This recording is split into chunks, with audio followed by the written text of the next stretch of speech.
भी लोकतांत्रिक संस्थाएं थी उसको कब्जा करने का काम भारतीय जनता पार्टी करती है। जो 65 लाख जो वोटर्स के नाम कटे हैं उन वोटरों को जानने का हक है। बड़ी वृद्ध महिला बिहार से है और उसको और उसका वोटर आईडी में पहली बार नाम आया है। विपक्ष का मतलब होता है प्रदेश की आंख, नाक, कान और जुबान।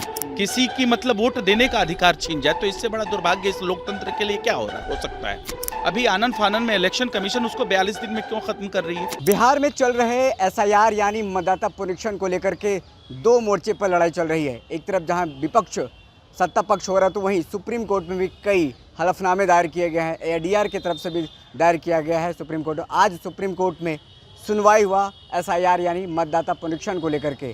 चुनाव आयोग से जवाब मांगे गए और उस जवाब के बाद देखिए सुप्रीम कोर्ट ने एसआईआर को सही बताया है। चुनाव आयोग जो कर रहा है वो सब कुछ सही कर रहा है। इस मामले पर हमारे साथ बातचीत करने के लिए राजद के प्रवक्ता आरजू खान जी हैं। आरजू जी, लगातार आप लोग एसआईआर को लेकर और फिर चुनाव आयोग पर सवाल उठा रहे थे और 65 जो ड्राफ्ट तैयार किए गए हैं, 65 लाख लोगों को हटा दिया गया या कहीं मर गए हैं वो फिर कहीं चले गए हैं, उस पर भी लगातार आप लोग सवाल उठाते। आज सुप्रीम कोर्ट का फैसला आ गया है कि चुनाव आयोग जो कर रहा है सब कुछ सही कर रहा है, एसआईआर सही कर रहा है जी।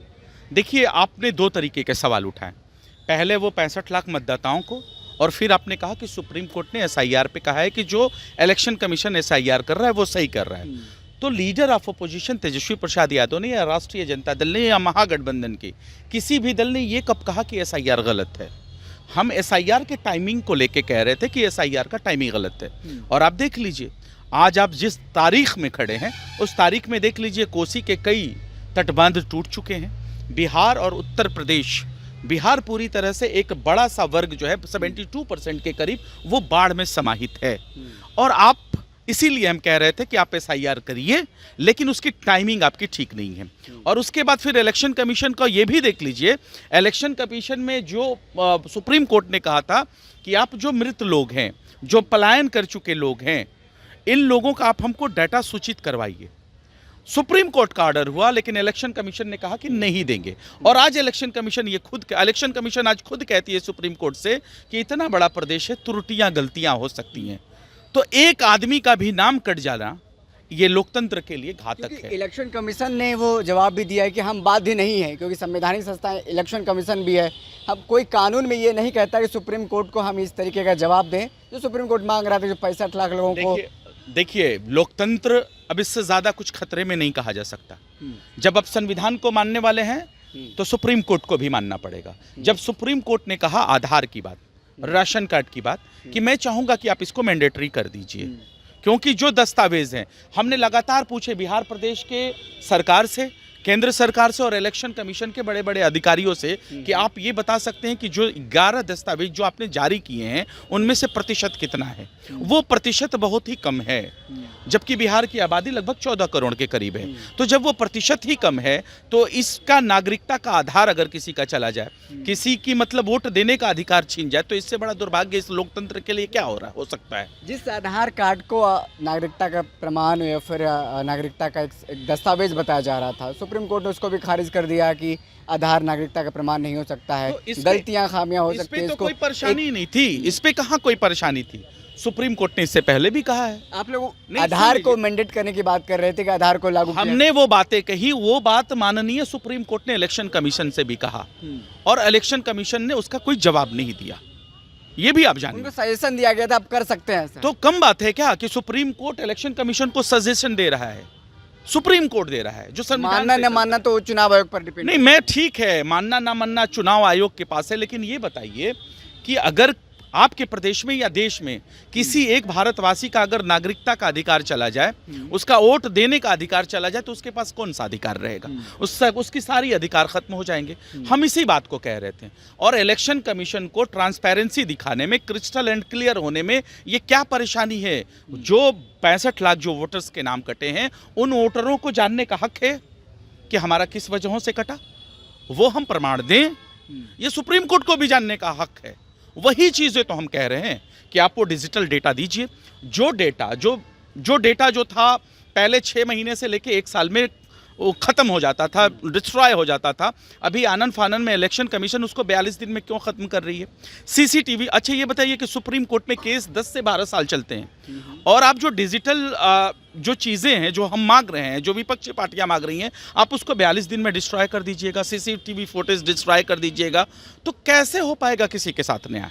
हम तो इन चीज़ों पे हैं। हमने एसआईआर को गलत नहीं कहा, एसआईआर को इतना जल्दी लागू करने पे, एसआईआर की कार्रवाई इतनी त्वरित कार्रवाई करने पे हमारा आप लोग तो ये भी आरोप लगाते रहे कि भाजपा और चुनाव आयोग का साठगांठ है, चुनाव आयोग भाजपा की तरफ से बैटिंग कर रही है। ये आरोप संवैधानिक संस्था पे लगाना सही है? एक देखिए, संवैधानिक संस्था लोकतंत्र में देश के लोगों के लिए होता है, और देश के लोग हम भी नागरिक हैं, और देश की जो 14 करोड़ जो बिहार की आवाम है वो भी है।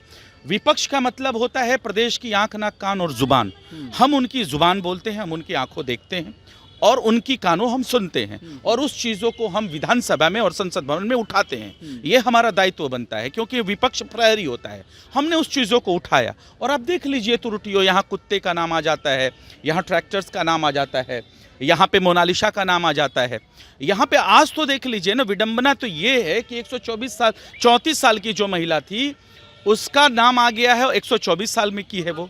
हमको लगता है कि देश में सबसे ज़्यादा बड़ी वृद्ध महिला बिहार से है, और उसको हाँ, और उसका वोटर आईडी में पहली बार नाम आया है। तो ये त्रुटियां कैसे हो जाती हैं? और त्रुटियां मैं हमारा स्टैंड क्लियर है। हम एसआईआर को लेके कहते थे एसआईआर होना चाहिए, एसआईआर का टाइमिंग गलत है, और जो 65 लाख जो वोटर कटे हैं, आप बता सकते हैं ये पलायन जो 3 करोड़ जो इस श्रम पोर्टल पे था, एकाएक वो 6 महीने में कैसे बढ़ गया? जो 11 दस्तावेज जो लागू कराए गए हैं सरकार की तरफ से, हम क्या वो जानना चाहते हैं कि वो उसका प्रतिशत कितना है? इलेक्शन कमीशन हमको बताएगी, हमको केंद्र सरकार बताएगी, हमको बिहार सरकार बताएगी, और हम ये भी जानना चाहते हैं कि मरने वालों की संख्या, ये बाई इलेक्शन हुआ था बहुत कम था, और आय का 10 गुना वो बढ़ गया है। तो चुनाव आयोग ने ये साफ कहा है कि हमने तमाम पॉलिटिकल पार्टियों को उन 65 लाख लोगों का नाम दे दिया है। अब इसमें क्या दिक्कत है? सुप्रीम कोर्ट को नहीं बताया। इलेक्शन कमीशन के इसी डबल स्टैंडर्ड पे हमको आपत्ति है। वो कहती है कि हमको दे दिया है, हम कहते हैं कि हमको किसी चीज़ का रिसीविंग नहीं मिलता है। देखिए, leader of opposition Tejashwi Prasad Yadav के पास जो जवाब देने की बातें थी, 8 तारीख तक जवाब को तलब करना था, 7 तारीख को शाम में स्पीड पोस्ट से आता है, और 8 तारीख को वो स्पीड पोस्ट भेजते हैं। 100 चीज़ों पे, बिंदुओं पे हम बात करते हैं, लेकिन इलेक्शन कमीशन उसका जवाब नहीं देती है, हमको रिसीविंग नहीं देती है। इसलिए हमारा दायित्व बनता है कि इस लोकतंत्र को बचाने के लिए सड़क से लेकर संसद तक हम आवाज़ उठाएं, और हम आवाज़ उठाते रहेंगे इस भ्रष्टाचारी सरकार के खिलाफ, जिसने स्वायत्त संस्थाओं को, जिसने आज़ाद संस्थाओं को, जिसने मतलब इंडिपेंडेंट जो संस्थाएं थी उसके ऊपर कब्जा कर रखा है। अब चोर का आरोप, इससे बड़ा लोकतंत्र का एग्जाम्पल क्या होगा कि लोकतंत्र पूरी तरह से भारतीय जनता पार्टी ने खत्म कर दिया है। सीबीआई और ईडी के केसेस देख लीजिए, 500 विपक्षी दलों के सिर्फ ऊपर पड़ते हैं, और एक भी कोई अपराधी नहीं घोषित होता है। इसलिए हम कहते हैं कि सीबीआई ईडी के बाद इलेक्शन कमीशन को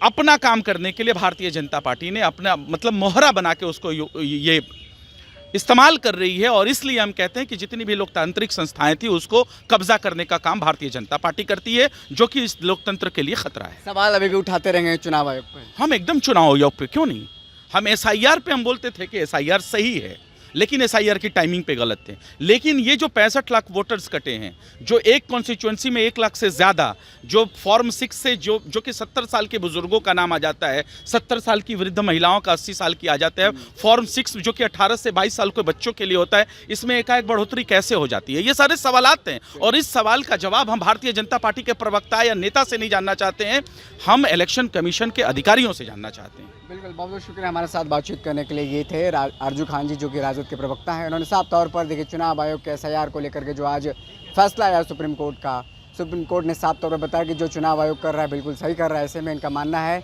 उनका कहना है कि हम एसआईआर को लेकर के सवाल नहीं बल्कि टाइमिंग को लेकर के सवाल उठा रहे थे। फिलहाल इस खबर में इतना ही। देखते रहें दर्श न्यूज़। बहुत बहुत शुक्रिया।